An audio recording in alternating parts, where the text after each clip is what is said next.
talking to someone. What did I say? I can't remember, that was like years away.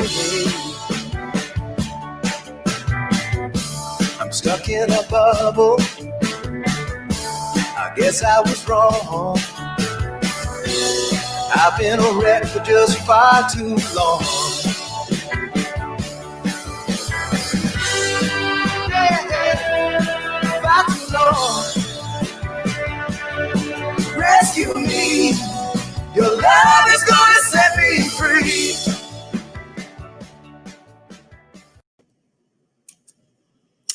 Good evening, everyone. My name is Mary Krause, and I am the Vice President of Toronto Songwriting School. And I want to welcome you to our final evening of our Summer Songwriting Masterclass series. If you've tuned in before, you know that typically it would be the President of Toronto Songwriting School, Murray Foster, who would be greeting you this evening. But unfortunately, he had a root canal and is not quite up to being able to talk with folks. So I am stepping in tonight to introduce the wonderful Julian Taylor, who is going to be leading our masterclass this evening. If you don't know Julian Taylor, you're certainly in for a treat. He first made his name as the frontman of the band Staggered Crossing. That was in the early 2000s, but these days he splits his time between performing solo or with the Julian Taylor Band. And earlier this year, just a couple months ago, he released an incredible new album, The Ridge, which hit #1 on the Indigenous Music Countdown and has received praise from places like Spill Magazine and American Songwriter. And not only is Julian an incredible songwriter, he also talks about songwriting in a way that I find very inspiring, and I hope you do too. So without further ado, let me bring the man himself in. Oh, hi. Good evening. Good evening. Nice to see you, Mary. Nice to see you, and thank you for joining us. Well, thanks for the opportunity. This is going to be fun.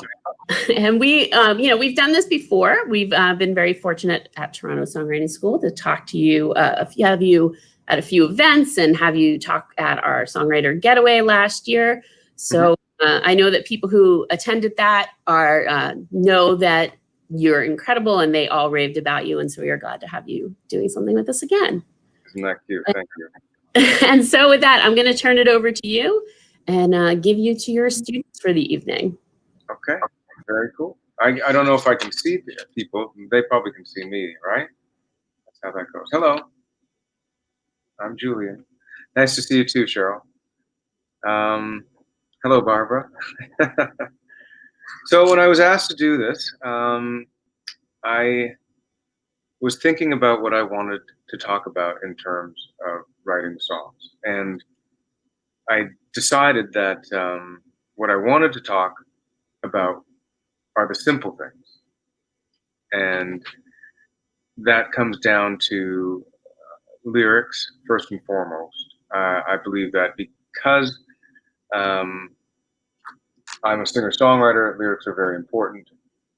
And I want to talk about that. And specifically, on my latest release, The Ridge, it was a chance for me to dive into lyric land in a simple way and in an effective way. And what I mean by that is that within that particular body of work, what I tried to do was think about things in my life that would resonate with other people. And now, when I say that, I don't mean things like experiences. What I'm talking about are smells, shapes, so basically the senses, and why I find those so important to songwriting. And the other thing that I also think about songwriting is that when you are trying to establish a narrative and you are a songwriter, I've been in the situation where I've confused myself by trying to do too much and try too hard. And what I've realized over time is that You don't have to. You can just speak your heart, and you can speak about what's around you, your surroundings. So I'll give you an example. First of all, here's my first example. I'm going to turn off the dryer and the washing machine because they are noisy. But that can be part of a song. I'm doing it now. Sorry about that. You probably can hear me better now. So, for instance, that particular moment in time has probably happened to everybody, where maybe they're on a phone call and it's an important phone call and obligation, and there's something in the background, for instance, like a washer or a dryer, that are on, causing a distraction and noise. And what I've realized in songwriting is that it's okay to actually just go ahead and say those things. For instance, you see my background, my surrounding. This is my house. At the moment, there's a little drum over here, right? There's a mask and some brick for the chimney behind me. There's a picture of Dizzy Gillespie, and there's a native drum on the wall. And Sarah Foster's also doing laundry. But the interesting thing about all of these things in my surrounding is that everybody in their own surrounding has these things as well. So if Sarah's doing laundry, she's laughing about it. That's okay. It's funny. It's great. And for example, when I'm writing things down and trying to establish the narrative and build a character, it's so interesting that you can talk about a character like, for example, say that character is Sarah Foster and she's also doing laundry. Within that, movement and what she's doing at that very specific time, I would think about it's like, what are things about laundry that everybody hates and loves? Number one, I love the fact that I'm going to get some clean clothes. Number two, I don't like doing laundry at all because it's a pain in the butt. But one of the things I love, and get this, I love clean sheets that are warm, pulled right out of the dryer. And now some people might be scared to describe that in the song. I'm not scared to do that anymore because I believe that simple description is something that everybody on this call has done. They've taken. So let's put it this way. Okay, so I'm writing a song. I'm talking about the lyrics. I'm like, on Sunday, I do the laundry because Sunday is the only day that I have time to do it. And I love when I pull out the fresh laundry and I put it up against my face, the warm feeling of putting that on my face. Cheryl saying the smell. So I'm talking about senses in a way to build your characters. For example, my grandmother smoked all the time. That was her thing. And my grandfather never let her smoke in the house. But every single day, if I needed to find her, she'd be out on the porch, sort of hiding away, having a moment by herself, smoking a cigarette, and then, having her coffee.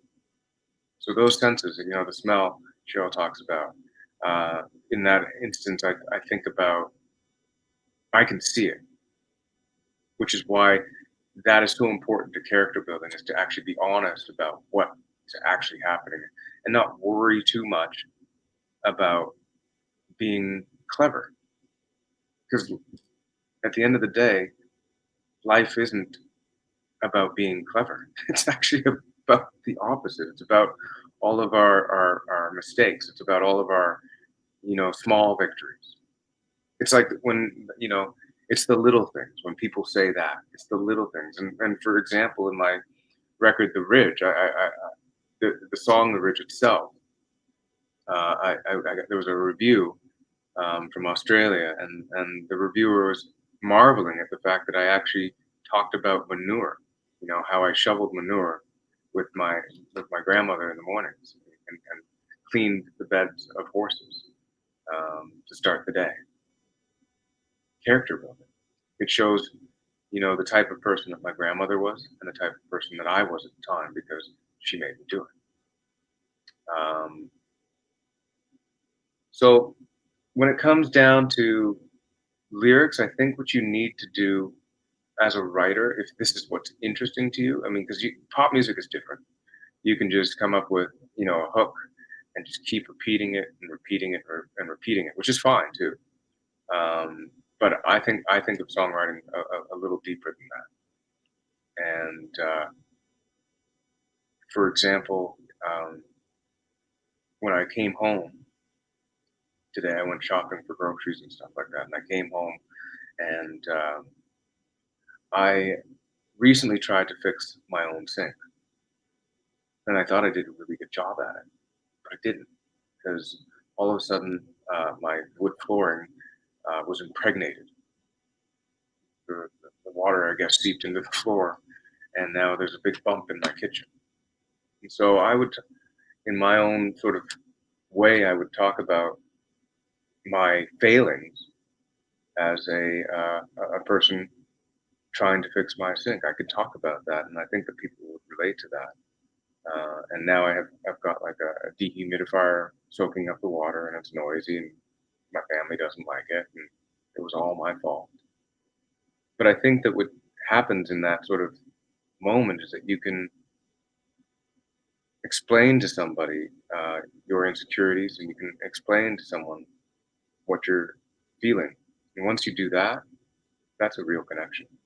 I think Bob Dylan's great at it. I mean, one of my favorite lines is "Tangled Up in Blue," where he sings, "Early one morning, the sun was shining. I was laying in bed, wondering if she had changed and all of her hair was still red." It's pretty simple. So,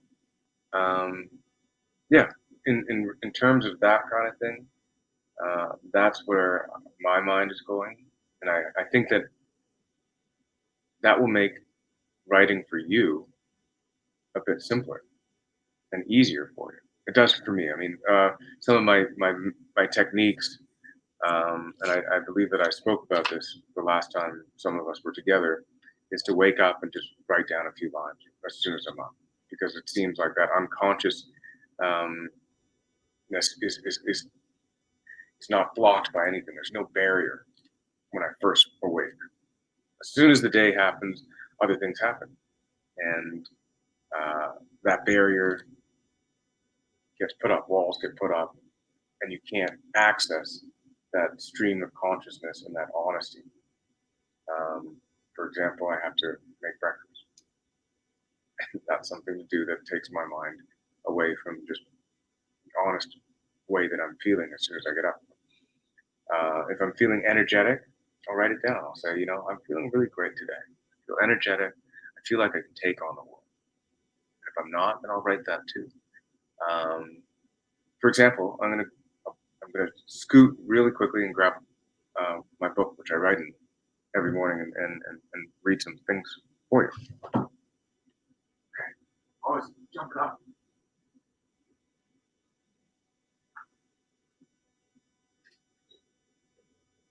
Okay, so here's my book. You might laugh at me, but this book stays in the smallest room in my house because it's the one that is the most private. So I just get up and write things like I was working on something the other day, and I don't think it makes any sense. Not yet, at least. But here's what I wrote. Nocturnal, trying to avoid stress and protect myself from my own mess. A mess created by myself. A natural world's been altered and potentially moved into a disastrous place. Urban developments keep lurking in the shadows during the daylight. Are these consequences of evolution? With much becoming a little too much, people think we aren't deliberately impacting what's around us.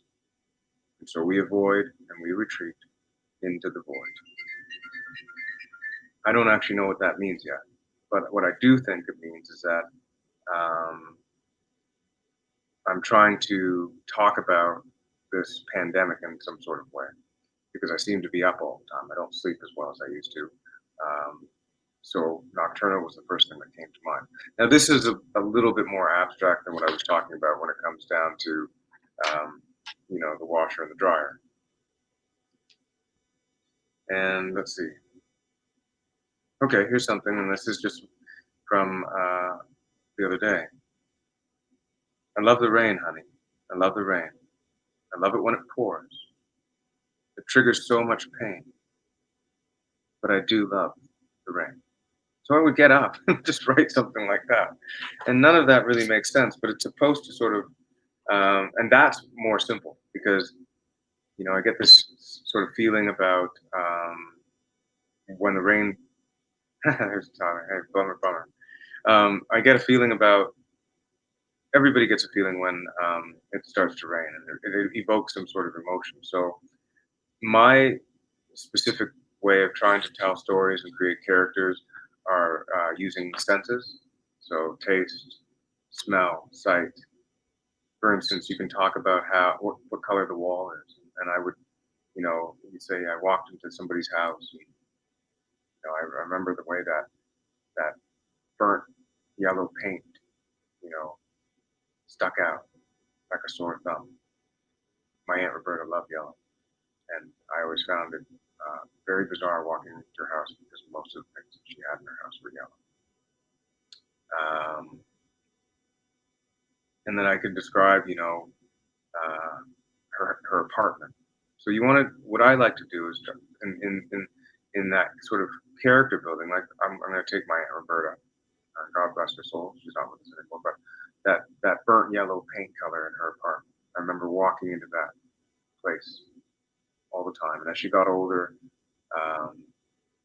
she found living harder because she suffered a lot. She had diabetes, and I remember having to go over there and help her. And I'm allergic to cats. She became a cat lady, and I'd still go over and suffer and sneeze and have watery eyes just so I could be there to help her.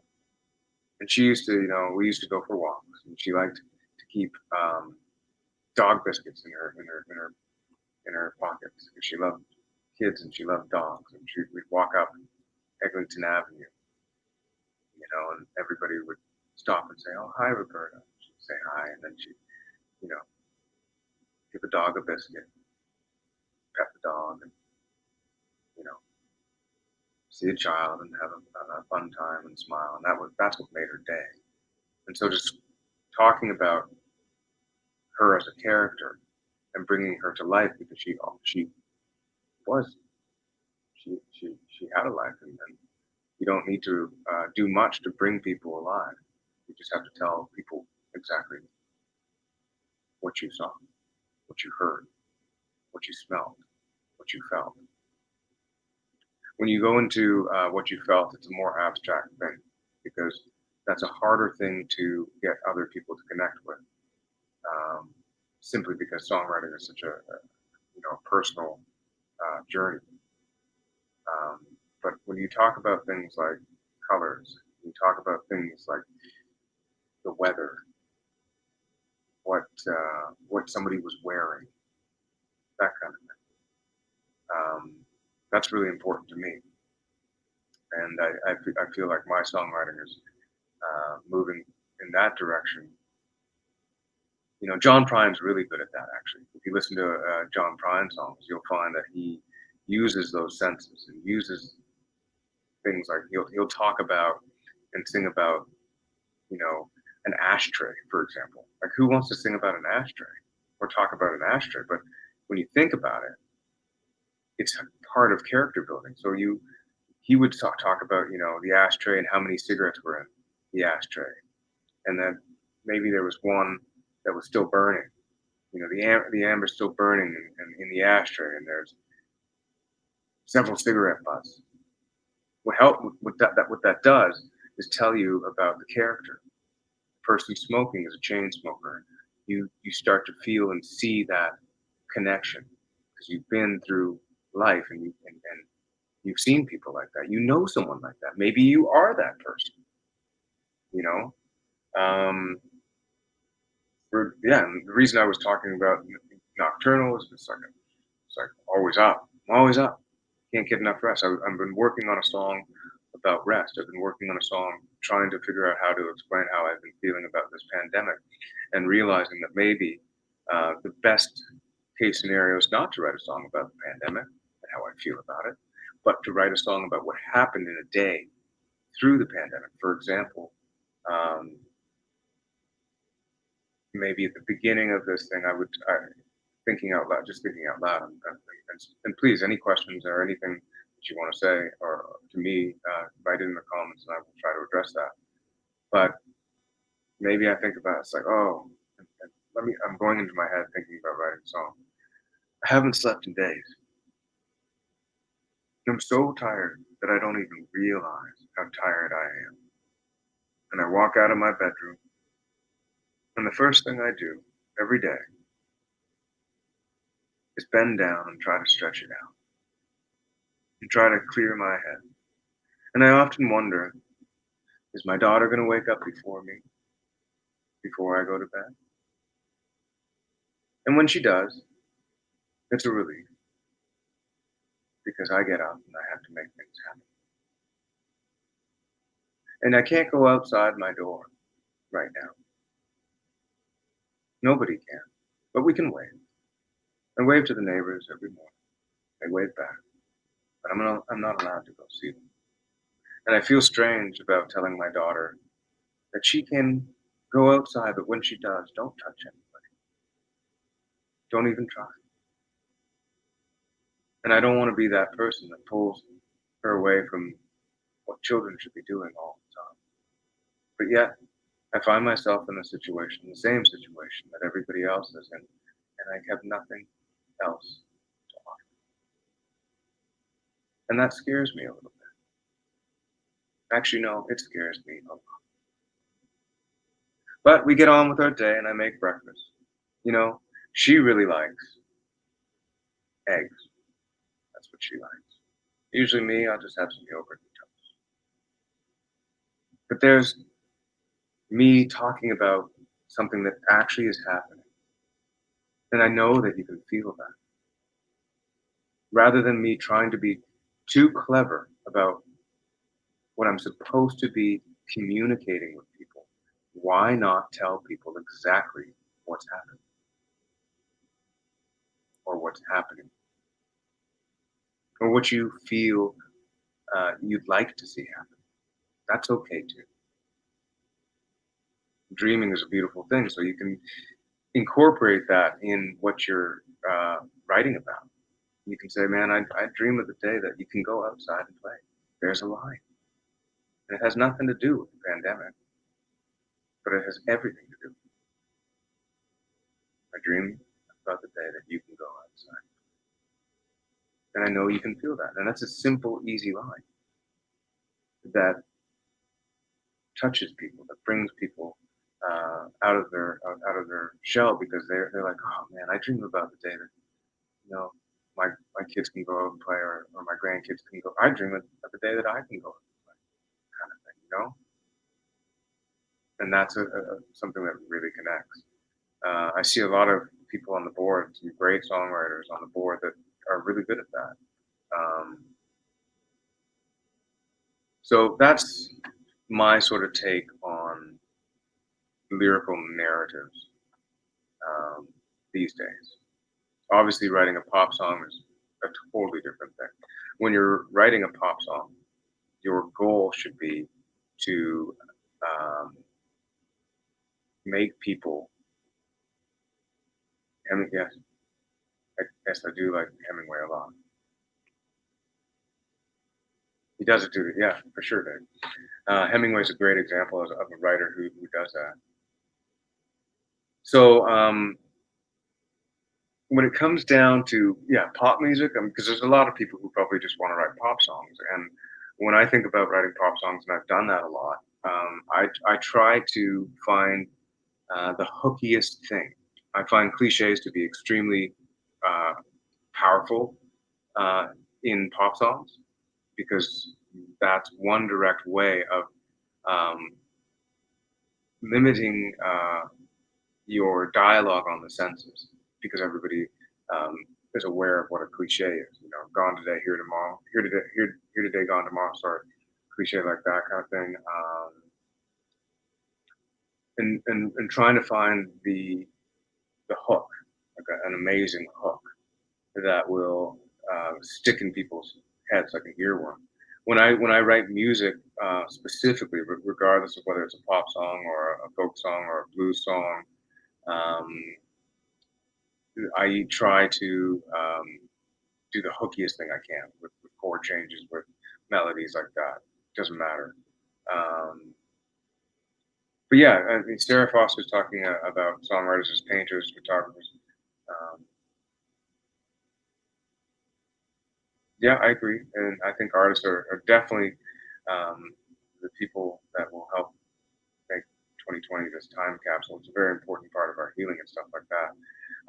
I think the best way to describe what I'm talking about is like, for instance, with The Ridge, what I tried to do was make a short film with every single song that I put out. Not everyone, but certainly The Ridge itself, Ballad of a Young Troubadour is an example of like trying to write music as if it's a short film or a feature film. I guess it doesn't really matter, but maybe one of the interesting things that you can do is try to visualize the particular narrative, like the movie in your mind, and then just write it down. Write it down like almost as a screenplay, which could be very helpful. I've done that before, where I've looked at the story in my mind and then literally written it down as a screenplay before I even started any lyrics at all. It's an interesting way to sort of put a different hat on. So instead of being a songwriter, you're a screenplay writer. Just pretend that's what you are, and then go back to it, and then try to write some sort of poetry out of that. I heard from another song.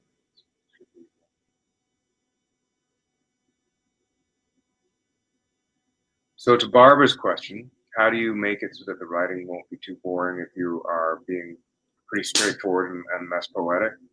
I think that that question's a good question, but at the same time, I think that the boring side of life is what I'm trying to get at, is that that's the most important part. So when I wrote the Ballad of the Young Troubadour, when I was thinking about that, when I was thinking about, when I was writing the Ballad of the Young Troubadour on the Ridge, I'm not sure if anybody's heard it or not, but it's like an autobiographical piece of my life. And so before I wrote it, what I did was I grabbed my phone, and we're lucky that we have technology to do this, because it wasn't like that before. You'd have to record everything, but I would sit and just talk about what happened. So whatever I could remember, I spoke to myself. So it was a cool method for me to have a conversation with myself before I even wrote down any words. I took the video and audio and sat at this table with this book and tried and then played the video back to myself and transcribed my conversation with myself. I think that's really what we're trying to do a lot of times as songwriters, is get the conversations that we're having with ourselves out of our heads. And the fact that other people have conversations with themselves too is good, and that's why songs resonate the way that they do. So, sorry, I'm just reading some comments. I'm trying to keep up.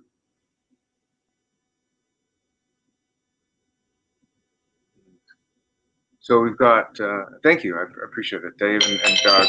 My phone just never stops, I'm sorry. Dave and Doug like the screenplay analogy, and it's very cool. I like it. I love the other idea of speaking to yourself. Cliches are genuine comments. How do you know when you've got a unique take on those experiences. So to Tyler's question, he said, cliches are generated by common experience. They exist because we have a lot in common.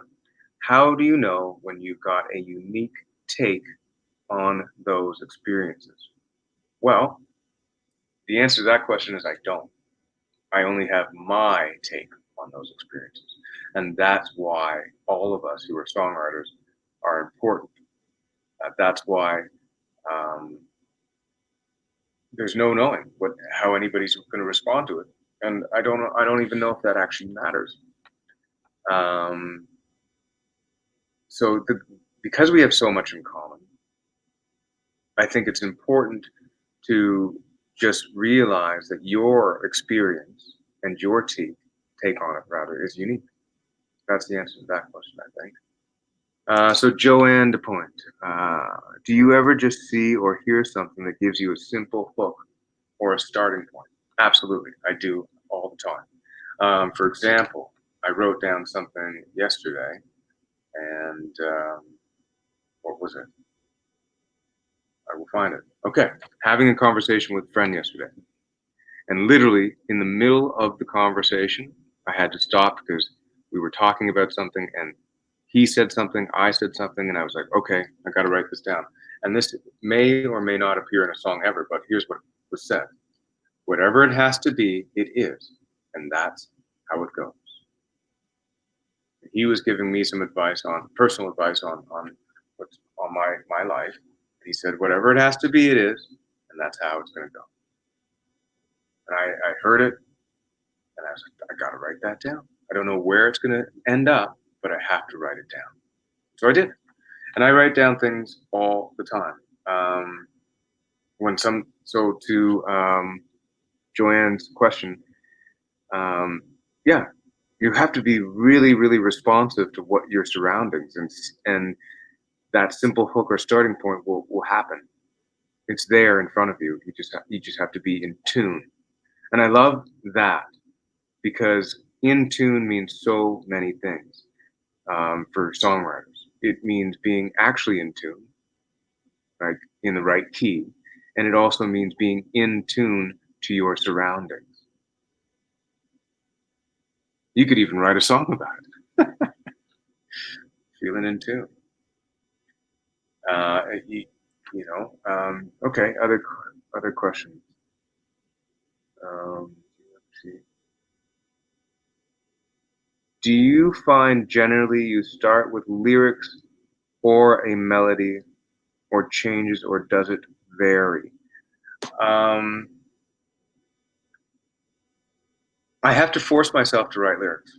I play guitar all the time. I mean, my guitar's right here and it's sitting beside me, and it's always in my living room. I just pick it up and I just noodle and doodle, and also practice my scales because I'm not very good at solos right now, and I'm not horrible, but anyway, I'm always practicing the guitar. So what'll happen for me, Sheila, is that most of the time there will be chord changes that I enjoy and feel are cool. And for me, a lot of the time, going back to the simplicity of your surroundings, your senses, and telling things as it is, almost 99.9% of the time, the first thing that I do when I pick up my guitar is the one that I should stick with. If I try too hard, it doesn't come. If I'm trying to write something, it won't come. The universe does not allow it, for me at least. Other people I've seen that are writers, they can do that, and their theories, they're great at theory, and they know what to do in order to make certain things work. I'm okay at theory. I'd rather use emotion and feeling in my work than trying to be contrived, So, for example, I think I love these changes. I was playing around with it. I got to take my rings off. I'll hold this in the way. But modulation, I've been fascinated since the 80s. Still studying how to approach. Okay, well, I don't usually, unless Dave's got a question about modulation and how do I approach that.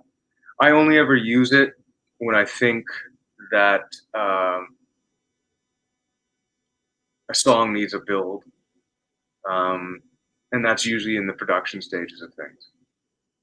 Once I've got sort of a blueprint and framework for a song, then I would only think about modulating it if the emotion of the song is going to get lifted. I don't use it in any other way. Not to be like, there's no tricks.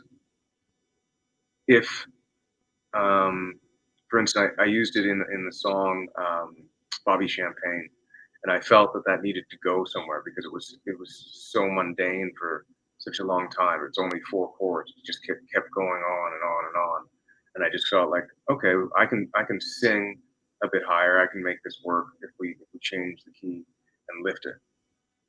Did it in the song Gone, that actually, Tyler Ellis helped write. He's on this as well. So I don't really care much about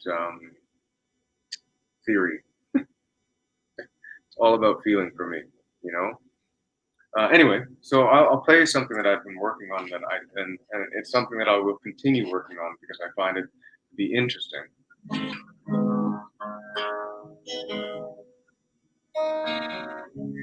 And the reason I find it interesting is because A, the way it moves, the chords move, and B, because it's not really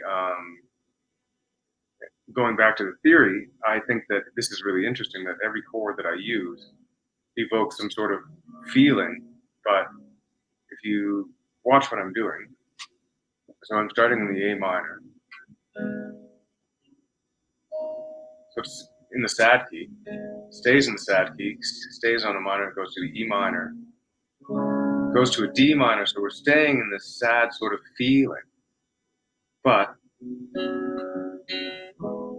those 3 changes go back into the major, and I just enjoy that so much because it's this feeling of sadness, and then it changes on you and gives you this tiny bit of light. So I'll play it fast.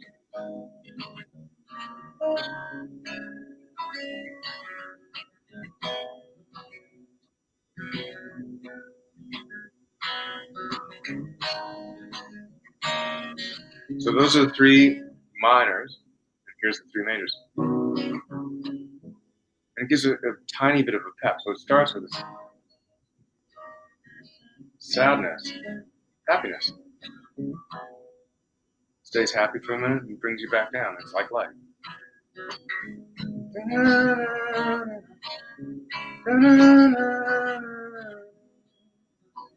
Don't have words for it yet. I have a couple, but I'm not remembering.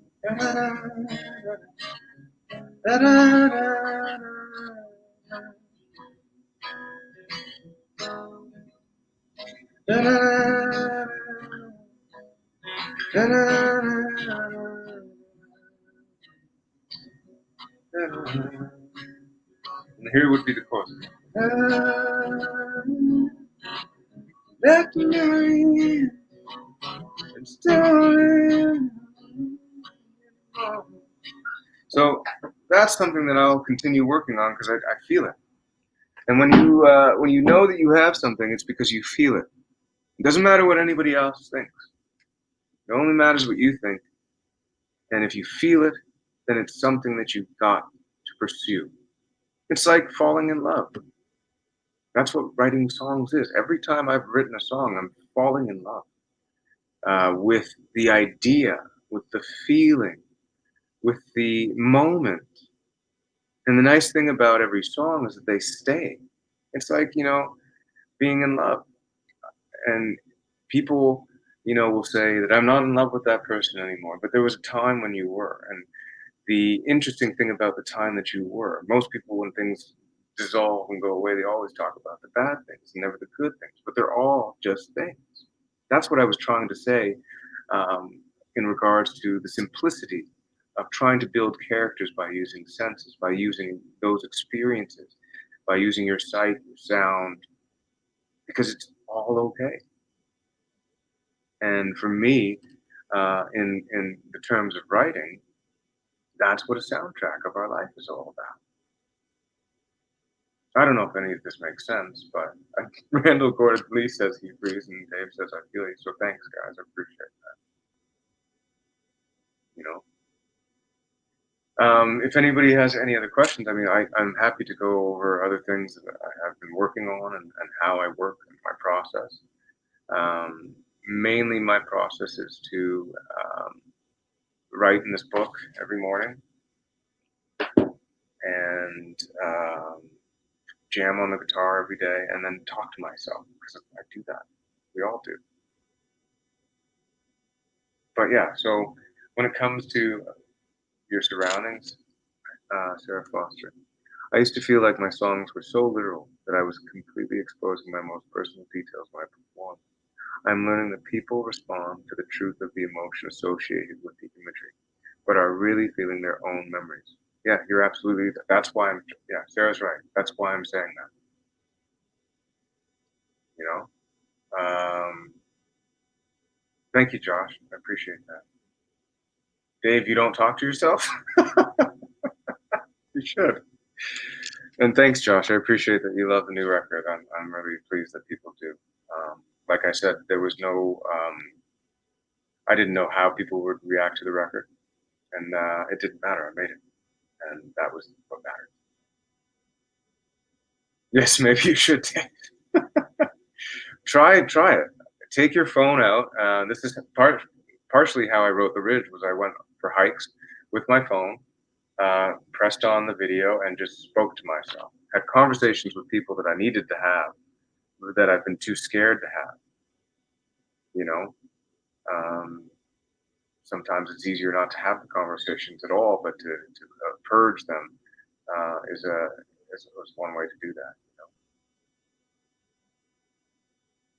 So, I mean, and the other thing that I do all the time is, because life is so busy and technology helps us, is that most of the stuff that I is, you know, recorded on voicemail. You know, if I find some sort of a riff that I'm digging, I'll record it. Like, let me see if I can pull up anything that makes any sense. Yeah. Okay. So this, I don't know if you can hear it.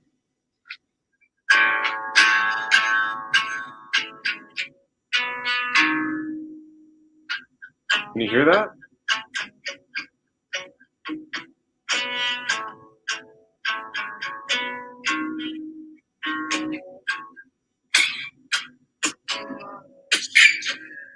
So most of the time I don't know what I'm doing. I just feel something, and I just gotta get it down, because I won't remember it.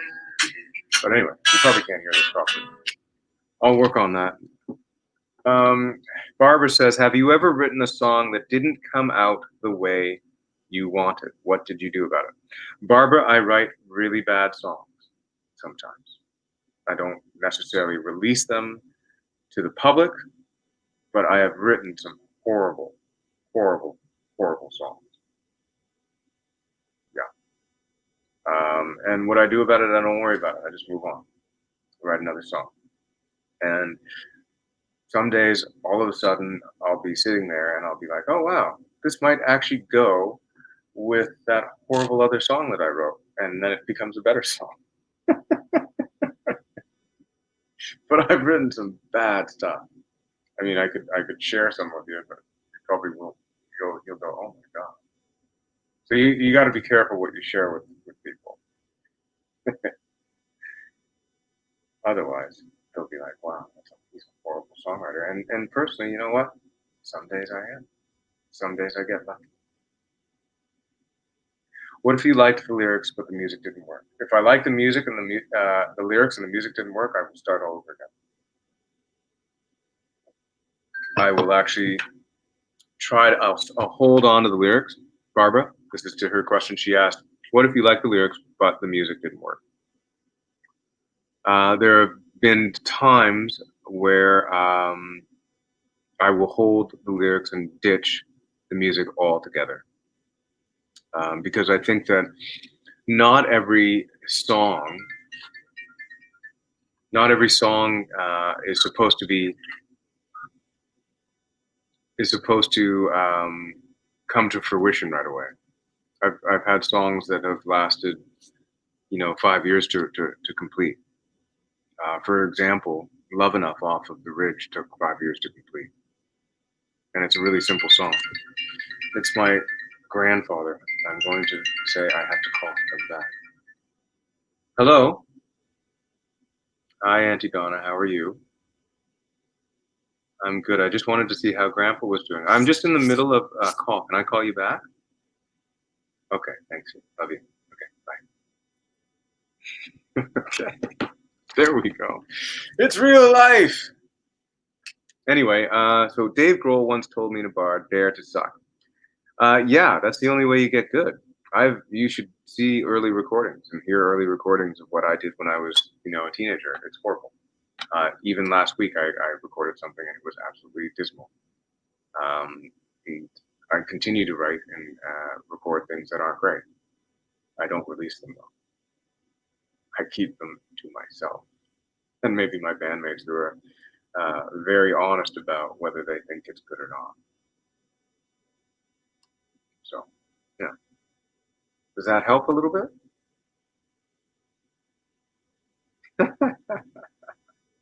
Real life, in person, yes, show. Yeah. On that note, any suggestions for a lyricist who doesn't sing or write music to find a simpatico partner? Yeah, sure, Joanne. You can send lyrics to me if you want. I'll check them out. And I think that anybody on this sort of chat, I don't know if everybody can see everybody, but I think that's a good place to start with anybody that you've connected here in the Toronto Songwriting School would be a good start, first and foremost. And the way that the world's going now, there's a lot of people who are looking for lyrics, So I would just reach out on social media saying, I would even post a poem and saying, hey, this is one of my poems, and I would love to know if anybody really likes it and would like to add some music to it. I'd be happy to do that for you. Harp and Norm Lucian, sometimes a friend can add to my songs musically, and sometimes I can help lyrically. Yeah, of course. I think co-writes are really cool. That's one of the things I miss about this pandemic is the co-write thing. I think both things are opening now. I like writing with people. I don't like writing with them on a computer. I've tried, and it's just not my thing. Because I'm a writer that has everything, invested in feeling, that it's just really important for me to be in the same room with somebody and get their opinion and feedback and vice versa. I tried writing a song on the computer with somebody like this, and it's just really difficult. That's just me. I mean, other people have been very successful at it over the last few months. I have friends that do that and that enjoy it a lot. I would much rather somebody send me lyrics or some music and then take it from there rather than try to formulate and put something together on a computer screen. Audrey says, you seem to be writing from feeling it. What about starting from a serious subject and trying to write something that gives it justice? I guess that's when lyrics are so important. Okay, well, to Audrey's, point, yeah, there's another way of going about it, and there's another way that I do write. For example, they don't always have to be my stories. They can be about someone else. For example, when I'm trying to write a song called "Politically and Socially Aware," and that has to do with what's going on in the world from Black Lives Matter standpoint. And what I've realized is that maybe one of the better things that I could do in that particular instant was to talk about someone else and their life. Even though I haven't lived it, I've read about, people who really, stood up for what was right. Um,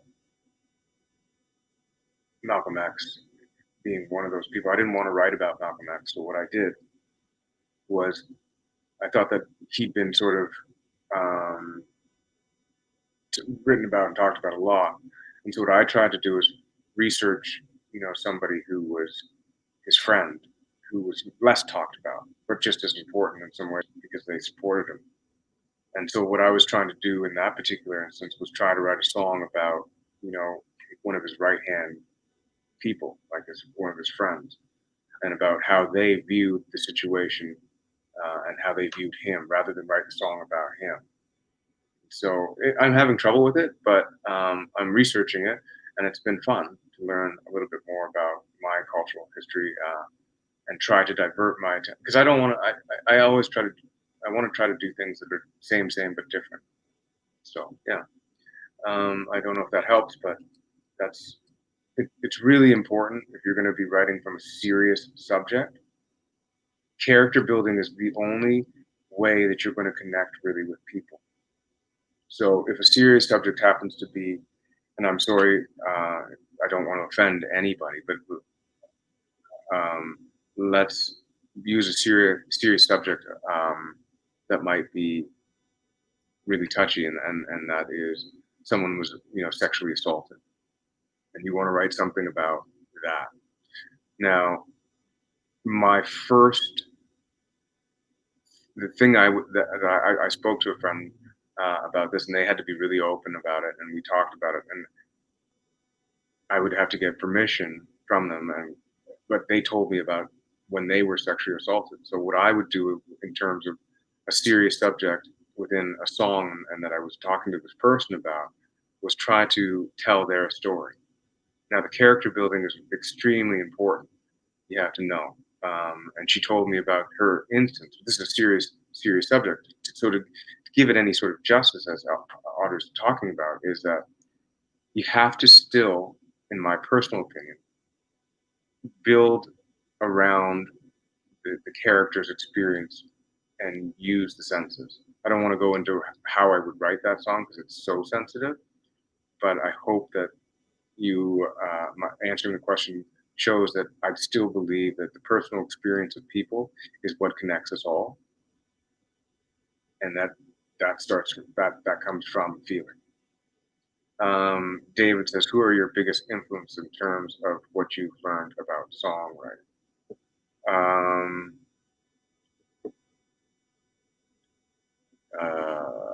I like Tom Waits. I think he's pretty cool. I think, growing up, obviously, Marvin Gaye, the Beatles, that kind of stuff. I don't actually have, in terms of songwriters that influenced me, maybe Tom Petty, Bill Withers, Jim Croce, those kind of people. I love Jim Croce a lot because of his character building. He's one of the best at it. In my personal opinion, I think Bill Withers is really good at it as well. Like if you listen to Grandma's Hands, that's a perfect example of character building. So is You Don't Mess Around with Jim. Perfect example. You can see those people. You think you know them. You do. That's the point. So did Cheryl said, I can sing and have thousands of lyrics and using tracks online free, but sometimes it feels like cheating. I don't think it's cheating at all, Cheryl.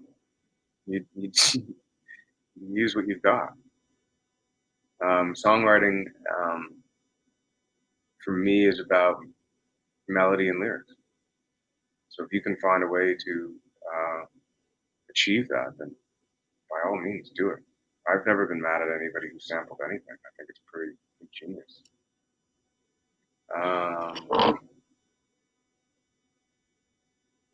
Cool. Harp and Norm says, cool sometimes. The people around want to play a big part in the person's So yeah, it's cool. It's cool to tell somebody else's story. We need we need to hear more stories. So yeah, I liked thinking about the others around the more famous people that people like to write about. I thought, that's really interesting to me. Like maybe Malcolm X's mom, Superman's mom. What was she going through? She must have been worried.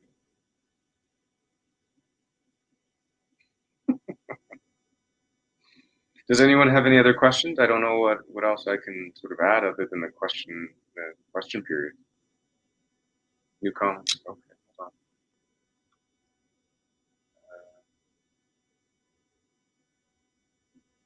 Yeah, I think Dave. I don't. He says we're all cheating. We're standing on the shoulders of giants. That's culture. I don't know if we're all cheating. I think that we're learning from everybody before us. I've never been angry at the Rolling Stones for stealing blues music. Just angry that they, made so much money off of it, and the blues guys didn't. My grandfather was pissed about that. He always used to tell me that the Rolling Stones were like, I don't know, the new kids on the block. Who knows? For his age. Love you too, Cheryl. Love you too. Thanks for joining me, by the way, everyone. I don't know how many people are on this video chat, but because I can't see you, I can only feel you. And I appreciate all the comments, and it's nice to see some friendly faces in the comments. I know some of you, not all of you, but yeah, very cool. I think I've got a private chat there. Hello. Hi, how are you? I'm well. How are you? I'm incredible. This has been a wonderful evening listening to you. And so I had some questions for you, and we can still take some of the questions from the chat as well.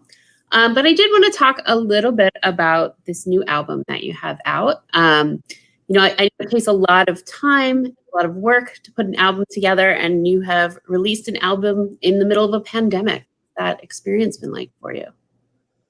Extremely, extremely exhausting. Very busy. I did not foresee people responding to this record the way that they did. I simply thought that I would release it. I spoke to some of the musicians on the record, and they said that they thought that this music that was recorded was perfect for people right now because of the innocence and the way that it resonated with such simple things. I mean, this record's not necessarily, I wasn't trying to do anything. And it does show that. It feels like that. I wasn't trying and I think from here on in, my biggest challenge is going to be doing nothing. Because the last two records, Avalanche for sure, and The Village, were the first times in my career where I decided that I was going to do nothing. I wasn't going to try. I mean, on Avalanche there's a recording like a B-side where I'm actually speaking to the band and you can hear me on the cans. I have it. Nobody else has it. But I'm talking to the band and trying to produce the record, and I say to everybody, "Okay, guys, have fun, relax, do nothing, don't even play." They're like, "What?" And that was my speech. That was my speech rolling into these recordings. I was like, "Okay," and I spoke to my cousins. I said, "I don't want you to do anything. Stop thinking about it and just play." I think that comes across because it's such an introspective record. Like instead of pushing something out, it feels like you're really going within the album. I think so too, and that was the point, which is why I was so surprised that everybody seemed to really like the record as much as they did. And when that happened, all of a sudden my phone just wouldn't stop ringing, and then I got really busy, and I was also tutoring my child. I was also on the radio, and right. It was just like, what? I can't believe this. I had to do like 100 station IDs for Australia. Wow. I mean, that's a good problem. No, I'm not. It's a great problem to have. But you asked me about it, I'm very exhausted. I'm just honest. In terms, you're playing songs that are out being put out on the radio, but you also host a show on the radio. Yep. Can you tell us a little bit about that show and the background to that? Well, it's APTN owns the station. It's called Element FM, and I do the afternoon drive show, and it's a indigenously owned station, and we play 25% indigenous music. We play 30% Canadian. That's the mandate by the CRTC, and yeah, it's been an interesting ride. It's another way of learning how to tell stories. And for the first time in my life, I'm learning how to tell a narrative within 30 seconds, which is really difficult for me to do because I love to talk. When you get me talking, otherwise I don't talk at all. But if you get me talking, I'll talk. So an interesting sort of thing with the radio, before the pandemic, what I realized with that, I sort of channeled it into the band's shows, where I was like, okay, so on the radio, I've got to play 3 to 4 songs, and then I got to come in and I got to say something. And it's got to be short, it's got to be direct, it's got to be to the point, it's got to get people into the next portion of the show. It's still storytelling. You know what I mean? And so the radio thing has helped me actually move things. Unfortunately, I haven't done too many live sets like that because of this. But before this happened, it was teaching me to move along and keep going and tell like a quick thing, a zing, a zap, and keep going. And I mean, I think there are a lot of people, this has been such a crazy year. The pandemic by itself would have been a crazy year.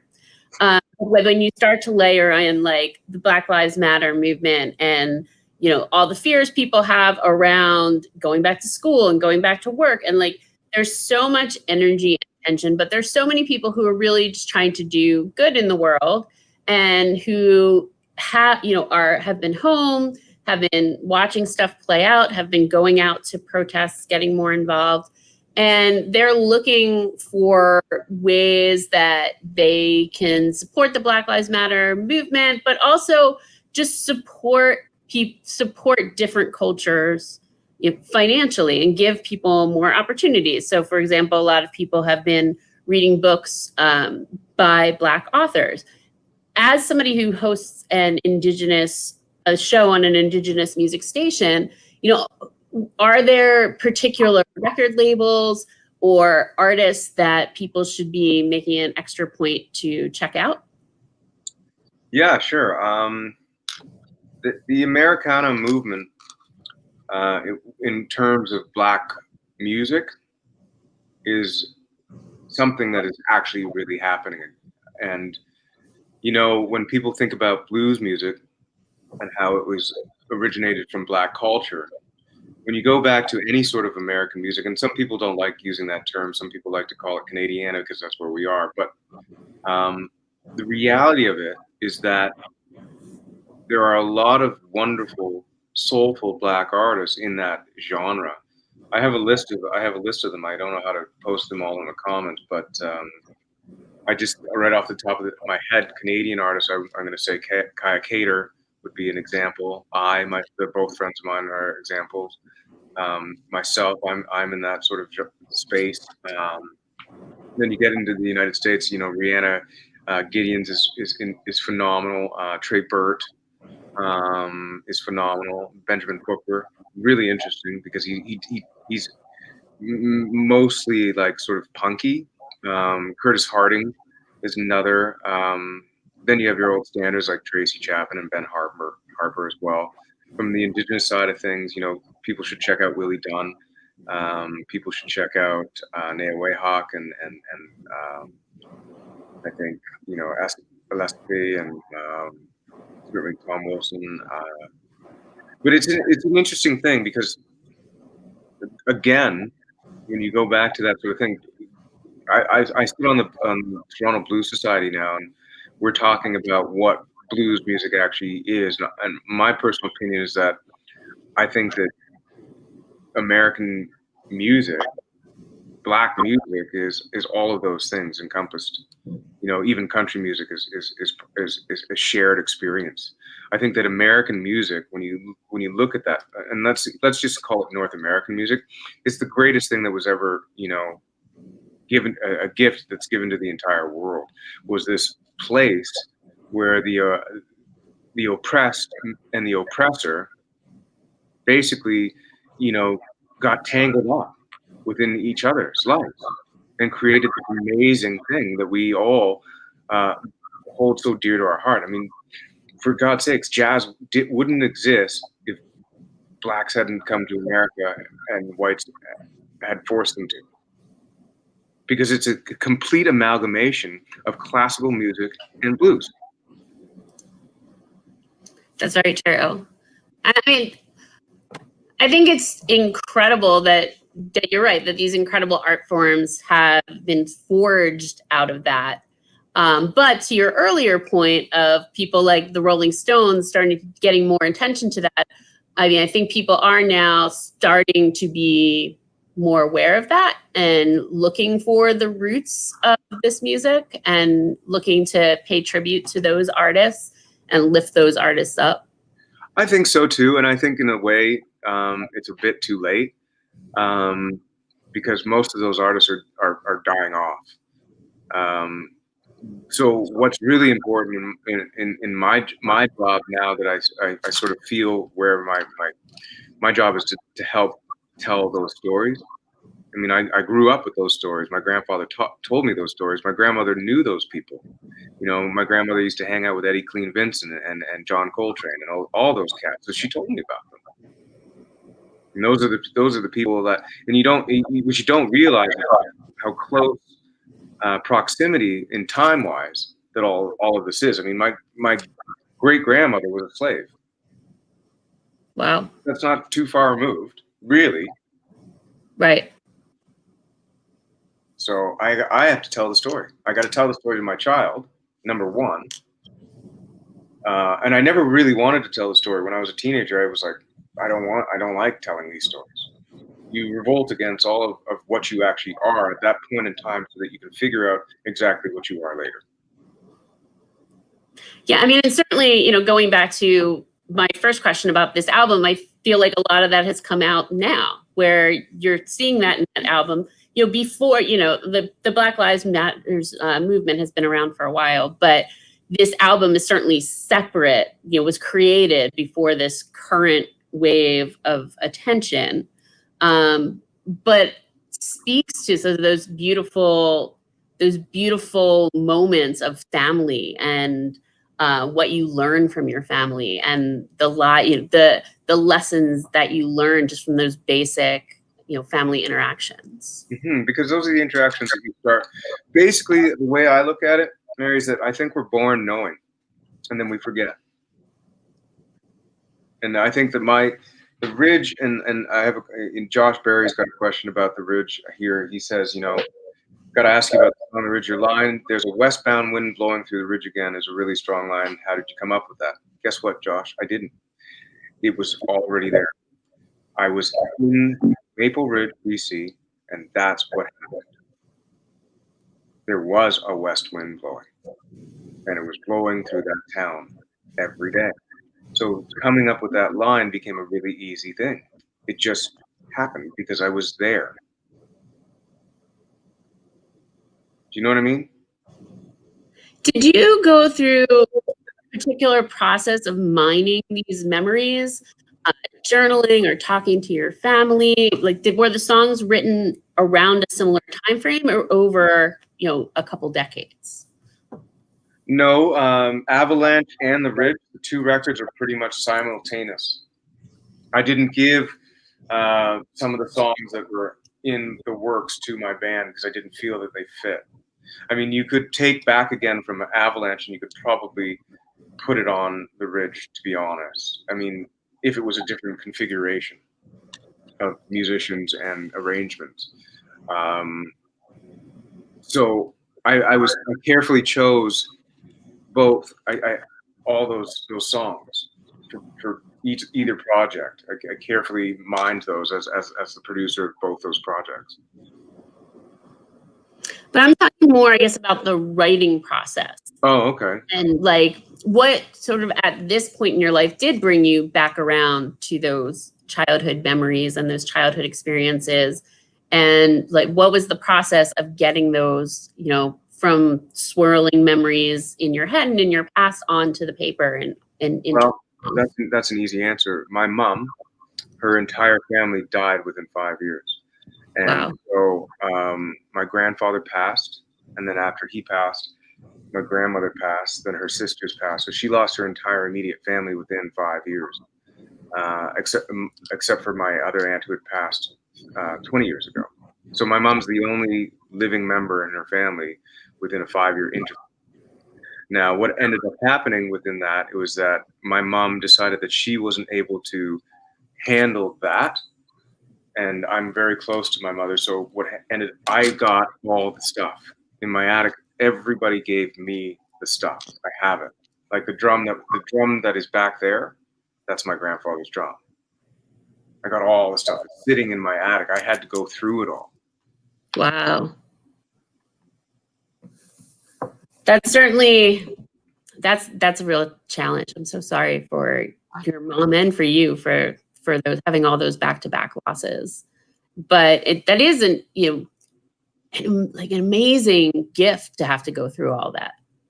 All those materials. What I wanted to do, and I was angry with some people, for sure, because when people die and things come to fruition, you learn things about people that maybe you and I was angry at people and sad. And what I wanted to do was represent the gift that you're talking about in a way that resonated with me first, so that I could help myself heal. And that's what Avalanche and the Ridge did and have done. And that's in those works you can hear it all.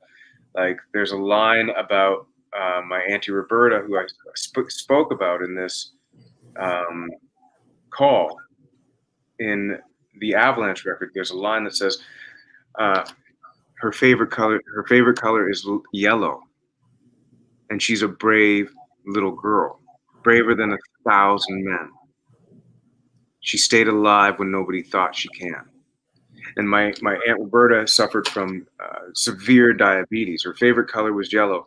The way that I thought about that was that as soon as I say the color yellow, I'm going to use the word brave, because yellow is associated with being a chicken shit.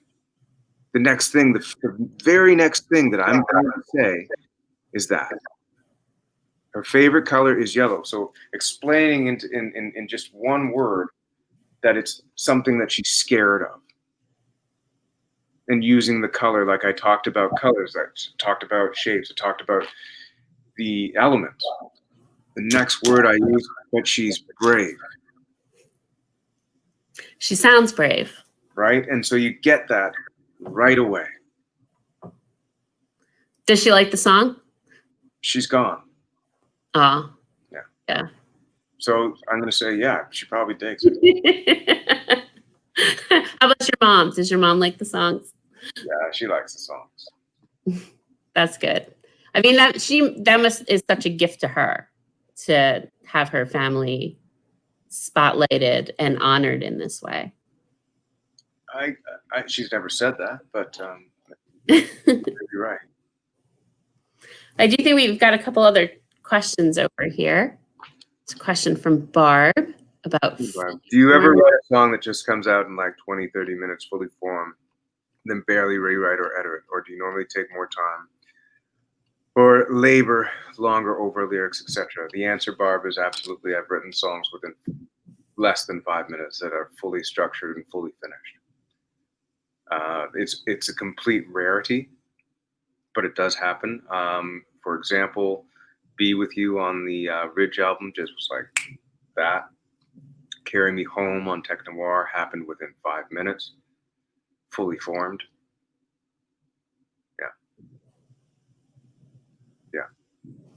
So the answer is absolutely. And the thing that I do with my songs, and the thing that I have to do with my songs is, like when Tyler had asked, "How do you know?" Well, God damn it, we're all humans. We know. It's like one of my funniest comments, and one that I always use in the studio. It's like, I'm willing to allow anybody and myself to try something. And the reason that I'm willing to do that is because you know right away when it sucks. Harder to know when it sounds great or if it's good, but you know when it sucks. Trust me. Everybody knows. You're like, yeah, no, we're abandoning that because that sucks.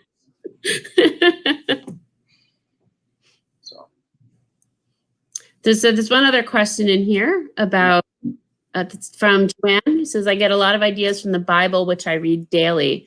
Do you have anything you read that inspires you? Yeah, actually, I do. I'll show it to you.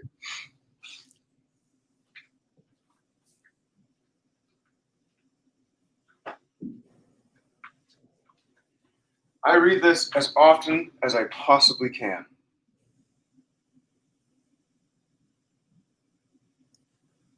Very cool.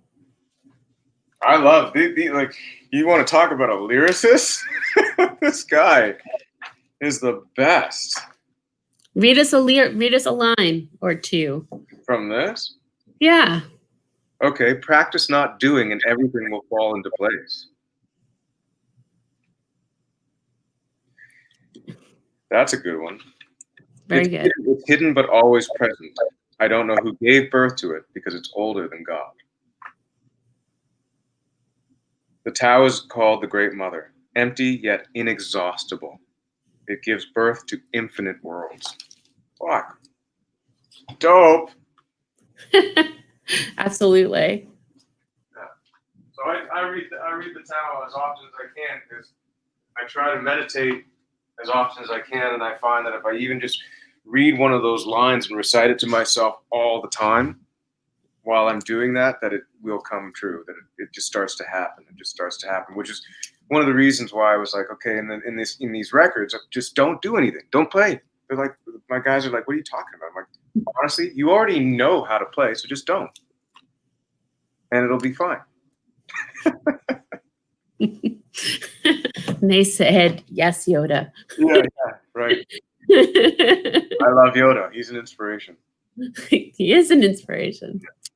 If other people have questions, feel free to throw them in the chat there. We are going to kind of wrap things up here.